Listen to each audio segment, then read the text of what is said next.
I can sit here and explain it to you, but you need to open up your eyes so you can see it for yourself, because it all happens way too quickly. If you try to explain something that happens in a 3-second period, if you're not educated on that, if you're not aware of it, it will go by way too fast before you can bring somebody up to speed to understand what's going on. This is why I had to break it down for you, but I still can't do this with everything I see, because this is everywhere. This is common. This is always going on. And it just, you need to educate yourself, but you need to become aware. Again, dual meaning, neuro-linguistic programming, gesturing, association of concepts and beliefs to link them, anchor them in your mind, to misdirect your perception, your beliefs, and your ability to perceive reality in general.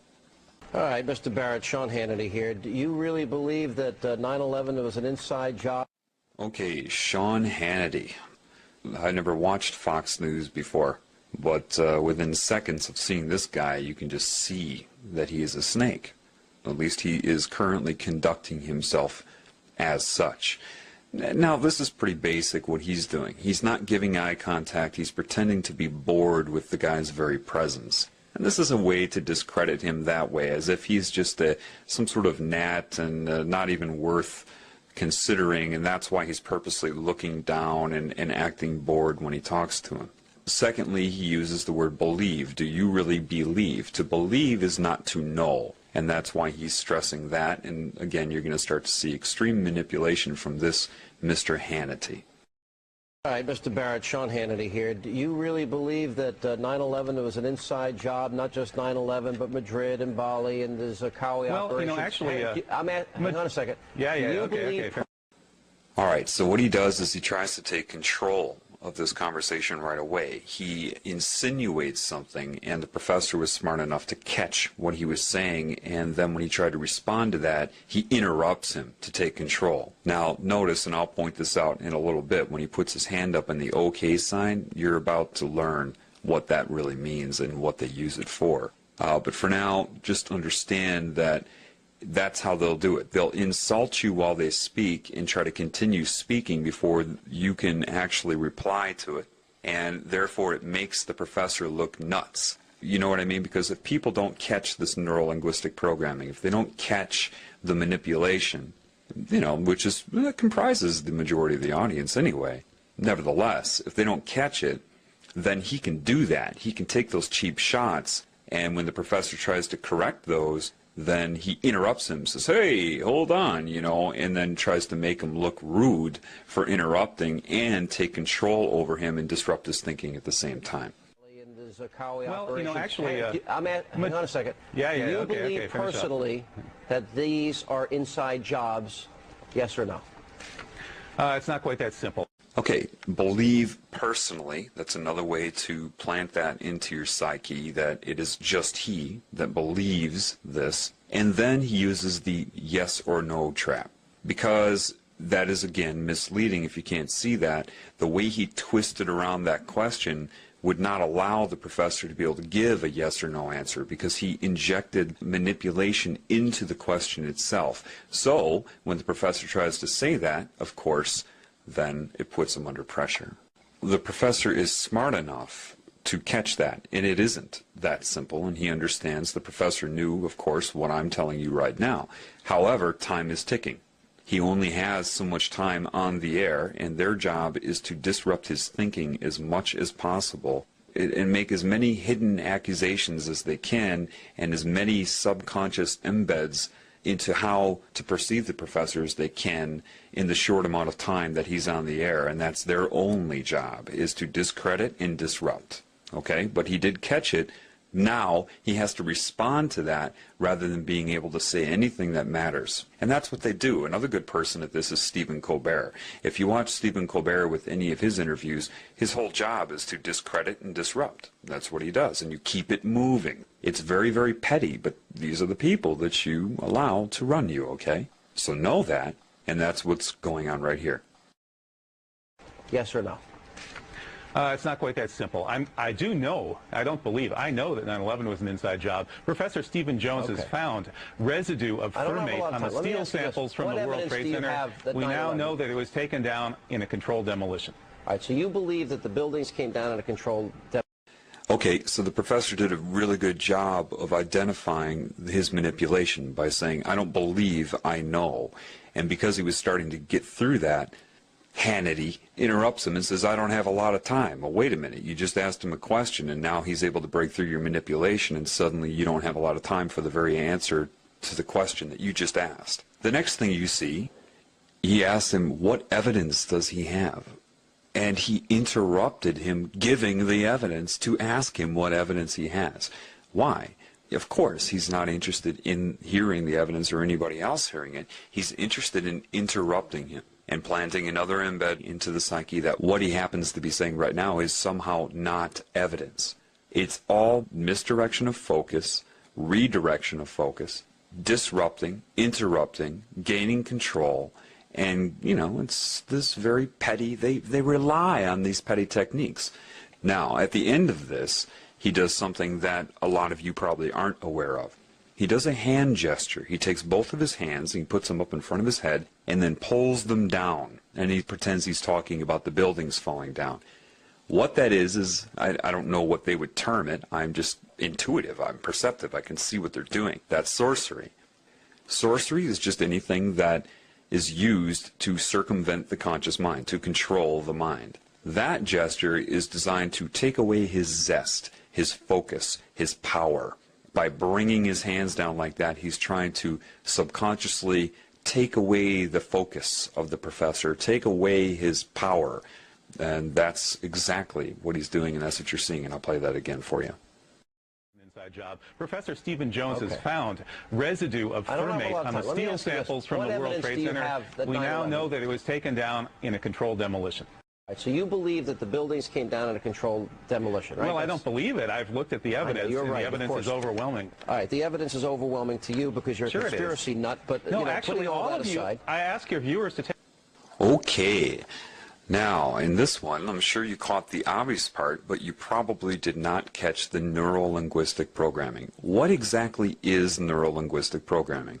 Simply put, it's dual meaning that is speaking to the subconscious. Now, of course, he's shaping public opinion by saying, it's obvious to you because you are a conspiracy nut. Well, remember now, people are very phobic of being called anything that goes against the norm. So if you agree with him, oh, then you're a nut. And people, you know, they can't escape their own ego. So that's used to shape him. What you probably didn't catch is him saying, but, you know, putting that all aside, this is neuro-linguistic programming. Now, pay attention here. You're a conspiracy nut, but putting that all aside, what that is doing is he's directing your subconscious mind and your conscious mind to store that label, that impression of him. Put it aside. Keep that. It's called anchoring. In neuro-linguistic programming, because I've watched a little bit of it, I didn't need to watch it to pick up on how they do this, but it allows you to get some of their terminology down. They call this anchoring. Anchoring a thought, anchoring a concept, anchoring a feeling. Putting all of that aside means put that aside in your mind. He's a conspiracy nut. Do you see how they manipulate you? That's a very good lesson right there in neuro-linguistic programming. all right, the evidence is overwhelming to you because you're a conspiracy nut, but no, you know, actually, all of you, aside, I ask your viewers to take a look at this evidence for themselves. They can go to st911.org. That's Scholars for 9/11 Truth. Take a look. Take a look at the demolitions. I know you Morgan Reynolds, a former Bush administration official. Okay, that's pretty obvious. You see how he's treating him. Very nonchalant, irritated, bored. And I know you think you're the smartest guy in the world. This is, you know, the typical you're a know-it-all type of comment. If you watch that David Icke video where he goes back on Wogan, he draws attention to the same thing where he said, whoa, that's a cheap shot, when he said, you know it all. And the response was accurate. I'm not saying I know it all. But people are trained to hate people who, quote, know it all. Why? Because they want you to be dumb. That's why in society you have catchphrases that go around that people use, like, you think too much, you're too deep, you know it all. These have all become derogatory terms in this new Orwellian society. Haven't you noticed that? His response is petty and childish, but he means to be this way. It does nothing, it addresses nothing. He can't think of anything to say in response to the professor, so he has to take a cheap shot like this. I know you think you're the smartest guy in the world. That should be obvious to you, that that is just overdoing it, creating, manifesting an insult, just again for one reason and one reason only, to disrupt his thinking and to program your mind on how to view him. Take a look at the demolitions. I know you Morgan Reynolds, the former Bush administration official, says that the Bush administration blew the World Trade Center to kingdom come. That's a direct quote from a member of the Bush administration itself. They blew the World Trade Center to kingdom come. The Jews were told to leave. Well, we've heard a lot of these sick, bizarre theories. Okay, so suddenly he's an anti-Semite? When did that come about? I didn't hear him say anything about the Jews. What he's doing here is he's trying to link him to anti-Semitism. That's what they want to do. Now, anybody that's really trying to speak the truth in this world has no interest in focusing on a group or even an individual. What they try to focus on is the problem in general, outside of any group or individual that may be manifesting the symptoms of the problem. But again, what he's trying to do here is, in your mind, link the professor to being part of a hate group, someone that's going to target a group or an individual and make you link the terms sick and bizarre to the professor. He didn't say anything about the Jewish community. Nothing. So catch that. See how he's trying to link the professor to it. The World Trade Center to kingdom come. That's a direct quote from a member of the Bush administration itself. They blew the World Trade Center to kingdom come. The Jews were told to leave. Well, we've heard a lot of these sick, bizarre theories. And I don't believe any of them, but you're allowed to believe what you want, but that's not what's at hand here.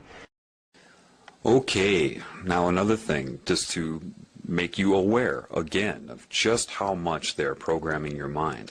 To you, it looks like a man that said that's not the issue at hand here. You need to start learning their language. Their language is dual meaning, which goes hand in hand with neuro-linguistic programming. The issue at hand here, what he's doing is directing the professor to look at his hand. Now, why would he have the professor look at his hand?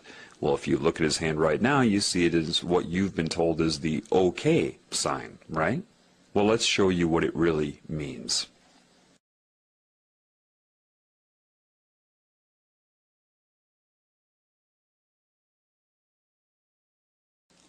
The OK symbol, as you see right here, means 666. For some reason, 666 has some sort of control over the mind. Now, it could have something to do with the beast computers many of you have read about. It's sorcery. It is putting a hex on somebody. It is subconscious symbolism that somehow affects some people. It doesn't affect everybody. But he's using that, and he was directing the professor to look at his hand to use sorcery on him. It's not that one thing will work. They try to use as many combinations of things as they can. But that is a symbol, and it means 666, and that is why he told him to look at his hand, or the issue at hand here told his mind subconsciously to look at his hand. Do you see? And that is what just occurred there. That's not what's at hand here, meaning you are not allowed to believe what you want. And that also tells the population looking at him, because remember, he is also talking to people that are watching television. And so they are also instructed to look at his hand subconsciously or take notice of it subconsciously. And when he says you're allowed to believe what you want, but that's not what's at hand here, he's saying with the 666 rule over your mind, you are not allowed to believe what you want. And that speaks to your subconscious mind and programs people to not think. And that's what it means all around and all together. That's what just happened. Of them, but you're allowed to believe what you want, but that's not what's at hand here. The issue is whether or not you, with your bizarre theories, are the best. I think you have the bizarre theory. You think it was 19 bucks? Okay, again saying his issues, his views are bizarre, right? But the reason he puts up his pinky there is because that is the weakest finger, that it would imply a small penis, not a potent man, using that in reference to him, saying that he is impotent, that he is bizarre, that he is weak, and that he is of the pinky. And that's why he chooses, of all fingers and all gestures, to speak about his theories, he puts his pinky up. And these are all subconscious sorcery methods. Again, sorcery is not some guy wearing a magician's hat. Part of sorcery is speaking to and manipulating the conscious mind from the subconscious. Well, it's a question whether or of not science. You, with your bizarre theories, are the best. I think you have the bizarre theory. You think it was 19 guys with box cutters led by a guy on dialysis in a cave in Afghanistan? That's ridiculous. Yeah. I mean, that's the craziest conspiracy theory of all of them. Mm-hmm. Okay, I wish I had the Twilight Zone music. Now, here's my next... See, all he can say is something to discredit him. I wish I had the Twilight Zone music. And then the people watching the televisions that say, yes, that must be weird. Twilight Zone music is weird. And the honest and credible news reporter is saying that about him. Okay? Now you see that all the neuro-linguistic programming is starting to get to the professor. He's starting to screw up his words. He's starting to screw up his concentration. He's mispronouncing. That's because there's a lot of negative energy being focused on him, interrupting his thought process. So you can see how he's starting to screw up his words, but he's still holding, with all of that working against him and being unaware of those techniques, he still holds his own, but you start to see it get to him a little bit. I mean, that's the craziest conspiracy theory of all of them. Mm-hmm. Okay, I wish I had the Twilight Zone music. Now, here's my next question. The issue that is at hand here, you're entitled to have your opinion. I don't really care what you believe. But if we're talking about a captive group of students in a class... Again, making a bored face as if he's nothing. He's the pinky. He's lower than low. I really don't care what you believe. But if we're talking about a captive group of students... Okay, first he said that they implied that he wants his students to regurgitate. Now he's holding them captive, which goes hand in hand with what? Terrorism, hostages... He's subconsciously painting this professor to be what? A terrorist. So not only have they discredited him, but people are already getting in their minds that with this neuro-linguistic programming, now you understand what neuro-linguistic programming is. Neural, brain, linguistic, speech, programming the brain with speech via the subconscious. Dual meaning. I don't really care what you believe. But if we're talking about a captive group of students in a classroom, the question we've got to captive. Hang on a second. Well, they're sitting in your classroom, and you have a position of authority. I'm wondering. The question is whether or not you're the most competent to teach them, and most people think you're a nut. Now, this one should be obvious. Isn't he a person that's in a position of authority, and isn't he about as incompetent as you can get as far as love and honesty and caring about other life forms?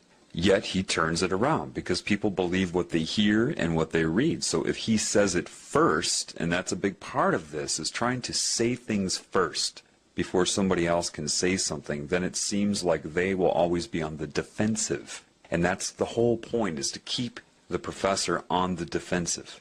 All right? And saying that he is detrimental to his students, when the truth is Fox News is incredibly detrimental to you, just in this short clip I'm showing you here, and people are watching this all day long. And most people think you're a nut. Most people think your views are not even worth listening to. We just had a poll here in Madison, and we found that 90% of the respondents at Channel 3000 poll said that I should be allowed to teach. Only 10% said I shouldn't. That's the question. And 60%, I don't think what your views are. agreed with me about the questions I'm raising about 9/11. 60% of the respondents. I think you're in the minority. Right to speak. I don't think this is the proper forum, though, for people that hold extremist views like yourself. Okay, first of all, when he says no, like that, what he's doing is he's programming the television viewers' collective consciousness to disregard the results of that poll. He says no, and then your mind says no to the information he just gave. These are just little tricks he slips in there. And most people think he's a nut. What? But see, people watch that, of course, and they store that in their mind as fact. Of course, most people do not think he is a nut. But if he says that, he programs anybody watching this television program, hint, hint, that everybody thinks he's a nut. So I will too, to fit in. Where did he get that number? How does he know most people think that he's a nut? Think about it. They don't. He just says it, and then the professor has to respond to that. He's totally disrupting the whole interview. So it appears to people, because time is moving by, that there's actually an interview going on here. But it's not. It's only about disrupting and discrediting and programming your opinion. Okay, first of all, I used to live in Madison, Wisconsin, and I can tell you that people did not think that he was crazy. It was the television that began to program people to think that he was crazy. Again, now, extremist views like yourself. Now, they already set the stage in your mind or the viewer's mind before he brought that up in the beginning, when that first reporter took his hands and whipped him over to the left side of his shoulder to subconsciously say that he's an extreme leftist. He's on the extreme left. So now they're reinforcing that, telling you to believe that he is extremist, that these are extreme things. Well, Fox is 666. Look, I mean, just look what they're doing. Look what I'm pointing out to you. Once you start to understand the dual meaning of neuro-linguistic programming, things become crystal clear to you. About the questions I'm raising about 9/11, 60% of the respondents. I think you're in the minority. Right to speak. I don't think this is the proper forum, though, for people that hold extremist views like yourself. Reasonable no, you guys people are extremists. Reasonable people. Now, notice what he did there. He took his hands and he gestured them towards himself and said reasonable people while pointing to himself. Therefore, your subconscious and your conscious mind is shaped to see Sean Hannity as the reasonable person. They're always using gestures against you in coordination with dual meaning in things they say and direct meaning. So again, reasonable people, all he has to do is point to himself, and that's a subtle, nonverbal gesture to make you associate being reasonable with Sean Hannity's point of view. He's programming your mind. So now after you have associated being reasonable with Sean Hannity, and when he says people think, he points out or opens his hand, so you are to think. See, reasonable people, he points to himself and then opens it up to you, think. You shouldn't be allowed to teach this class. We can do a better job. People will be programmed by that. Reasonable no, you guys are people extremists. Fox News is the biggest bunch of extremists on the planet. But reasonable people see you as an extremist, and I don't think you're the most appropriate guy to teach that class. My guess I don't think you're the most appropriate guy to be on the airwaves spewing your venom. And the professor got it right. You can see the look on his face. He says, spewing your venom. That's exactly what he's doing. The problem is that you can't get all of this out in an interview. For example, say I was on an interview like this. They would be doing all the same things to me. All I would be doing is calling attention to everything he's doing, and then he would sit there and argue with me. Nothing would ever get discussed. This is how they take advantage of people. Look how long it's taken me. Do you know this clip is only like 2 minutes long, normally?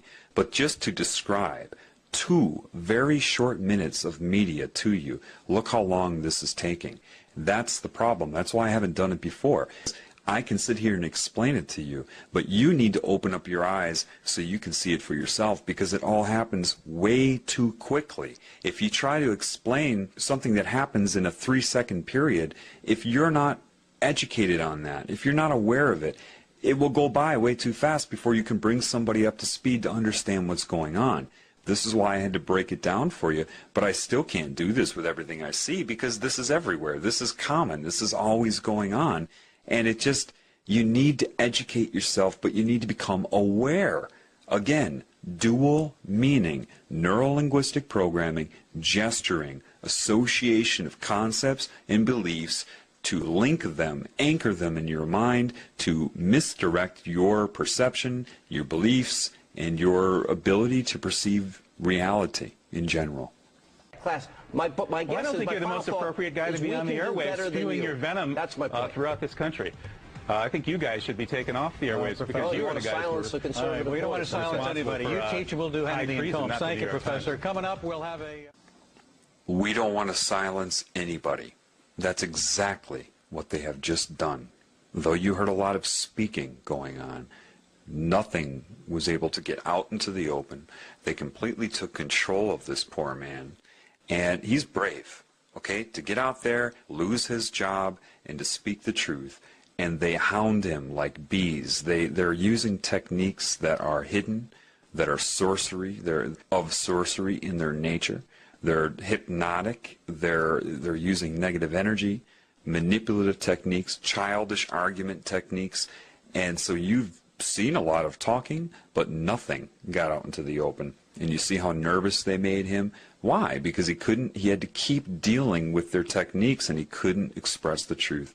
And this is how anybody who tries to get on the media to speak the truth is manipulated, and that's why most don't even bother. They don't bother because they would just get into an argument. I mean, what's the point? The expert that I've seen at this is Stephen Colbert.